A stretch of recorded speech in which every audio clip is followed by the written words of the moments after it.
Are pro-lifers going to be better off in a Trump administration than they would have been under Harris? I'll answer that question on this episode of the Case for Life podcast. Great to have you with us today. Thanks for joining us. If you haven't already visited our social media sites, please do so. If you haven't gotten a copy of the book, The Case for Life, second edition, I hope you'll get that. It covers all the topics we've been exploring on this podcast and more. I hope you'll do that if you haven't already done so. Also, some of you might be interested in being a sponsor of this podcast. We'd be happy to take inquiries. We got a couple we're looking at right now that have sent to us a proposal, and we'd love to have yours on the table too as well to make a consideration. Well, what about this idea that pro-lifers are no better off under Trump than they are under Kamala Harris? This has come up a number of times pre-election, and now that the election is over, I've had pro-lifers of some stripe reach out to me and say, we don't think it's going to be any better. After all, Trump walked back his pro-life convictions during the campaign, and that's undeniable. And they're right. It is undeniable. He did walk back his pro-life convictions, such as they were. I'm not even sure we know for sure what they were before, but he certainly retreated from where he was in 2020 when he spoke very eloquently based on first principles for the right to life at the big March for Life rally in D.C. You may remember that from January of 2020. Well, what are we to make of all this then? How do we go forward here? Here are the challenges I see moving forward. First of all, it feels like we're exactly in the same place we were in 2016 when Trump was elected and we dodged a bullet there as pro-lifers. I think we're pretty much in that same place. We're not going to get everything we want, but we were able to limit the evil done. I label this election more like Dunkirk than D-Day. I don't think we're going to see major legislative progress on the pro-life issue at the federal level. I do think we'll get judges that are more committed to interpreting the Constitution as written rather than reading their own worldview into the laws they want to legislate from the bench. That'll be a good thing federally.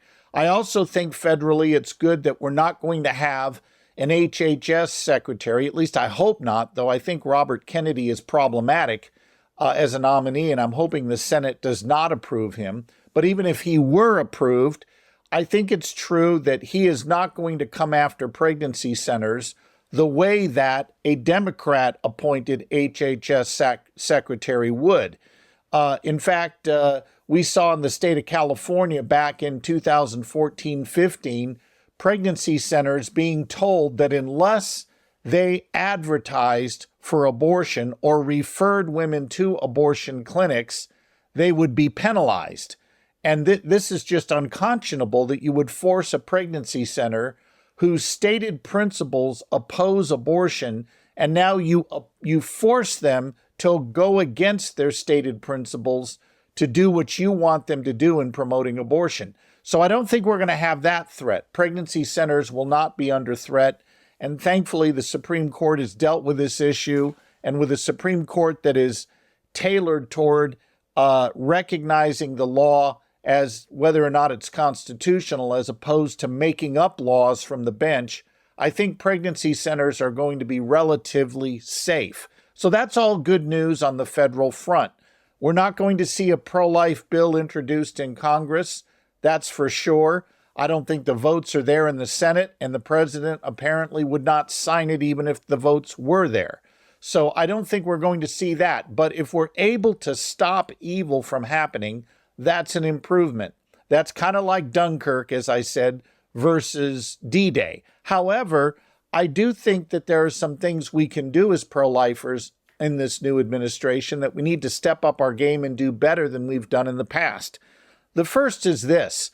We really need to, as pro-life organizations, resist mission drift. And there is this tendency among pro-life groups I've noticed to drift into other areas that don't deal directly with abortion. So you'll get pregnancy centers, for example, that try to take on every social issue under the sun. They take on discipleship of new believers. They take on building marriages. They take on fighting for religious liberty. They take on fatherhood initiatives. Now, all of these things are good things. There's nothing wrong with Christians doing that work. And as we've said many times on this podcast, we as Christians have a much broader ethic than simply abortion. There's a lot of issues we care about. We care about sex trafficking. We care about the poor. We care that justice is given for the weak and vulnerable. All of these things are certainly within the proper view of a Christian look at life. And therefore, we're going to want to take on those issues individually as Christians. But it doesn't follow that pro-life groups operationally need to devote system resources to solving other societal ills. As we've said many times, no one looks at the American Cancer Society and says, you're not a legitimate medical organization because you only treat one disease, not all of them. No one would say to an ER doctor that graciously extends the life of a drug addict, okay, what are you going to do to pay for his counseling moving forward? Are you going to make sure he has a good halfway house to go to? Are you going to make sure he has a good job so he doesn't fall back into the depression that led him to drug addiction in the first place? Nobody says that about a doctor who graciously saves the life of an addict. But when pro-lifers save the life of a child scheduled to be killed by abortion, we're told that unless we fix everything wrong with that child's environment, we really haven't done our job. And that's just plain nonsense. And pro-life groups should not fall for it. I was dismayed to see that in some of the ads that were put on TV by pro-life groups for these ballot initiatives that would have written abortion into the state constitutions. A lot of those ballot initiatives passed, and some of the pro-life messaging, not all, but some of the pro-life messaging against these ballot initiatives was so bad I cringed. They almost never talked about abortion. They talked about other things, the loss of parental rights, the bill being too extreme.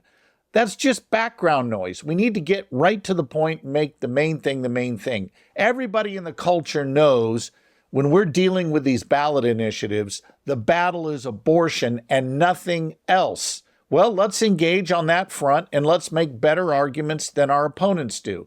So I think we're going to need to avoid mission drift over the next 4 years and get more concentrated on zeroing in on making our arguments for the humanity of the unborn and the inhumanity of abortion. We've got to stick to the abortion issue.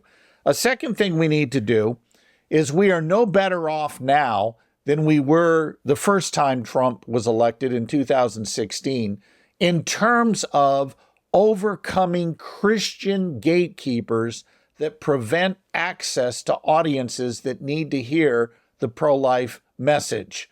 We have now large Christian organizations, I think, that have just dug in and said, we're never going to deal with this issue. In fact, I've found that many of those that take that posture are drifting leftward. They are now actually both subtly and in some cases overtly advocating for abortion, or at least telling us to vote for candidates that advocate abortion. This is a troubling new development, and it reiterates the need for pro-lifers to stick to a very simple, clear message. It is wrong to intentionally kill an innocent human being. Abortion does that, therefore it's wrong.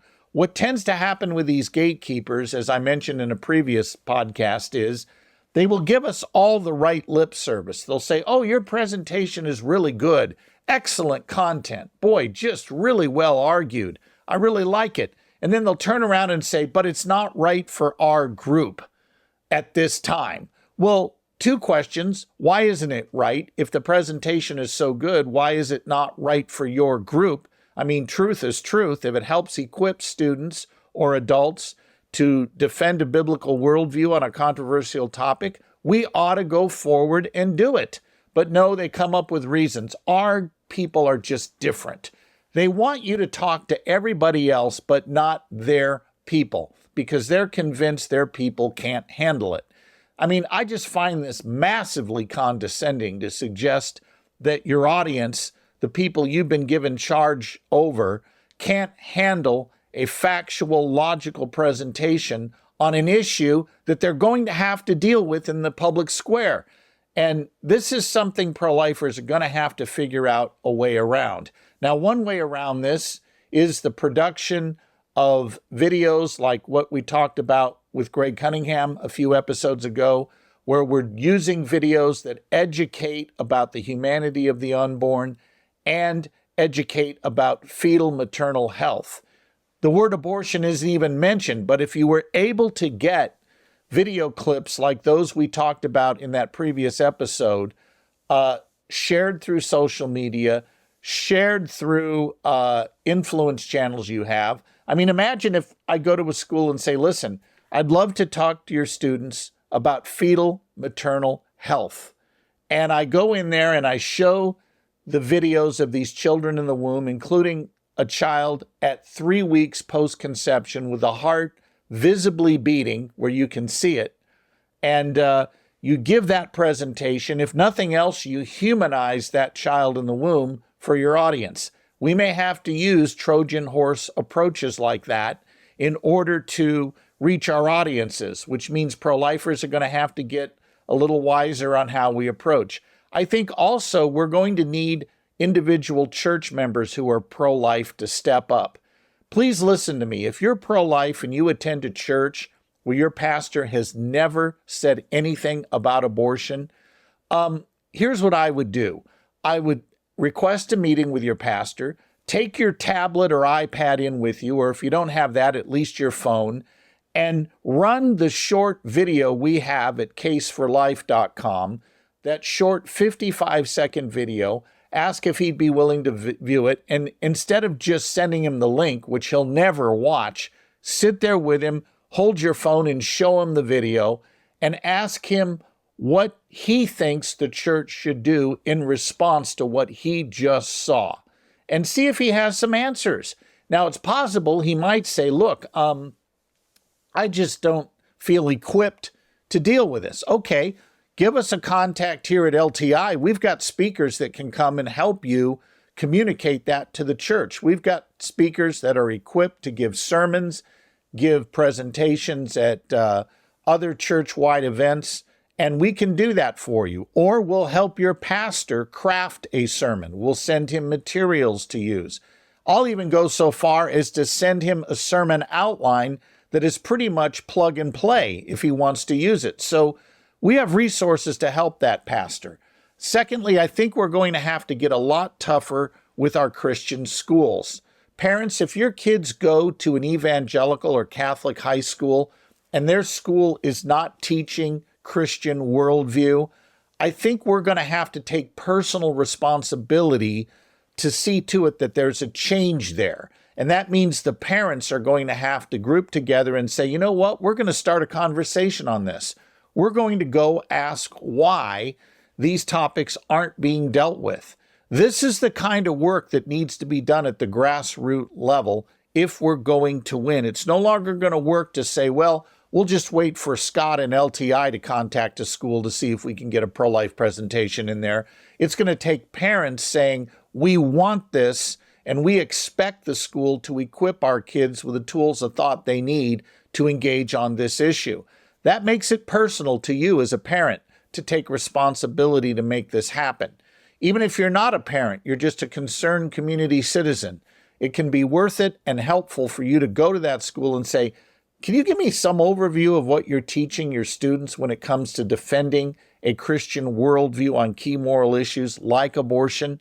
Take responsibility to see if that can happen. If they agree to that, you can simply then ask, well, what can we do to provide you with resources? Now, sometimes you'll get an answer that goes like this. Well, we're already covering that. The students all go through the catechism and they're taught that abortion is not in alignment with church teaching. All right, that may be true, and I'm grateful that teaching is happening. However, that doesn't help the student out there in the workplace or on the university campus persuasively defend what they believe. They're going to need more than just the church says so. They're going to need the tools of thought of how to make a pro-life argument, how to convey that argument in 60 seconds or less, and then defend it when the questions come.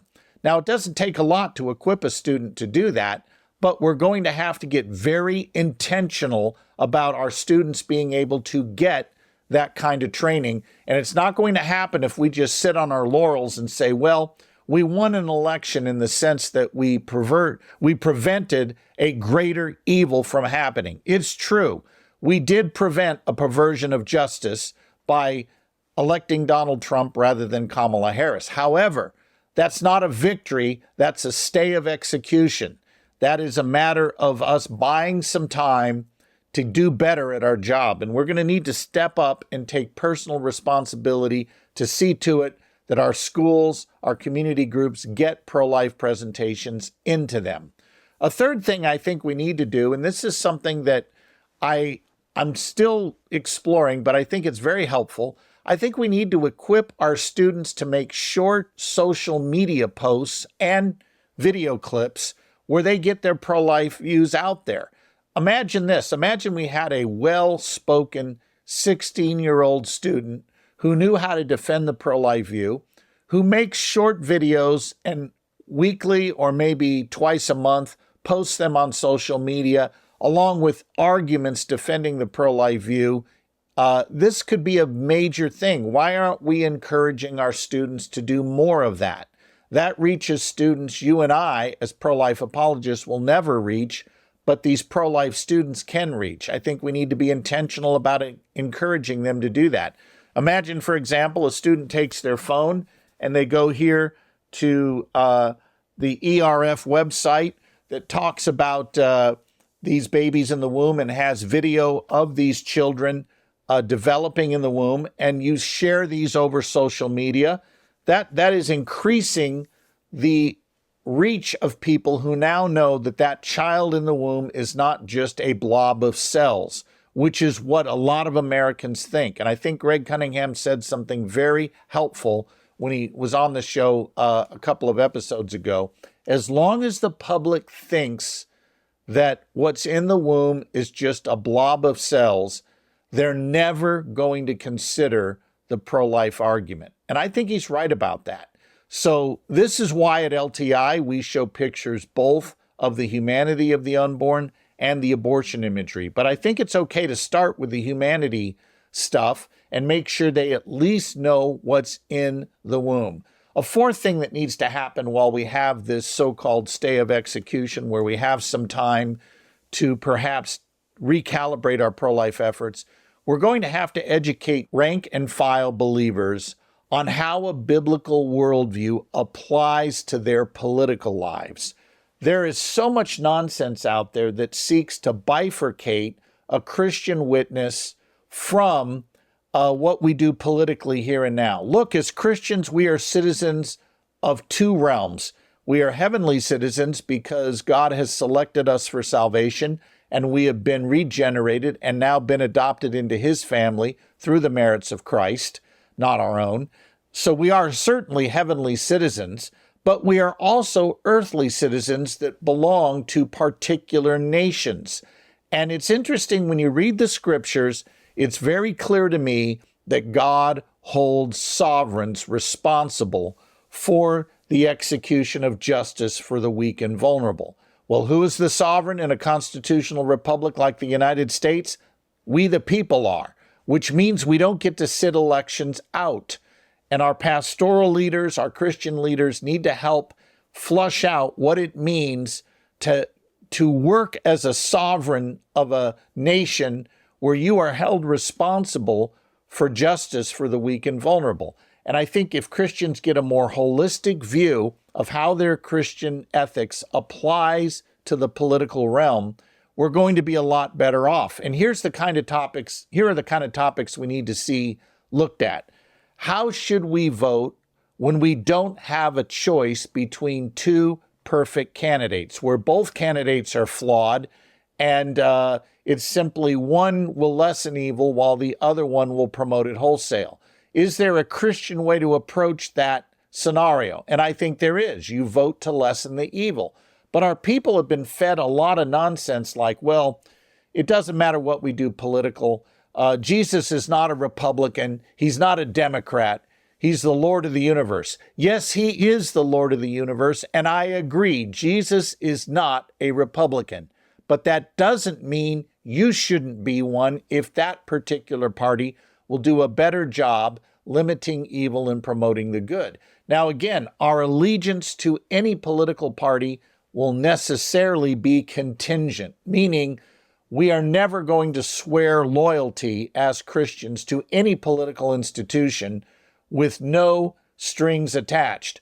Our loyalty to any political enterprise is always going to be contingent, and the minute they start promoting evil wholesale, well, we're going to have to withdraw from that allegiance. That's a biblical way to view this. Another way people need to look at this is that when they vote, they are actually doing more than just tapping the screen for a particular name. They are playing a role in what the culture does. Laws influence morality, and morality influences law. There's a synergistic relationship there. I think Christians for too long have thought that, well, politics is always downstream from morality. It can be, but it's also true that morality can be informed by our politics. So we need Christians to know that when they vote, they're not just doing something politically when they push that button on the screen or punch that ballot.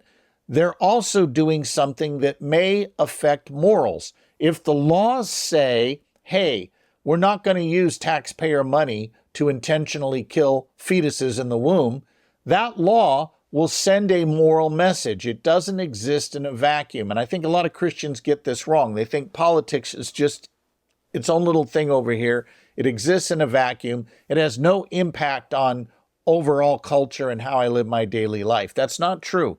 Laws inform morality, and I think our Christian leaders need to make sure our people know that. All right, so there's some things we need to look at as we look at the next 4 years.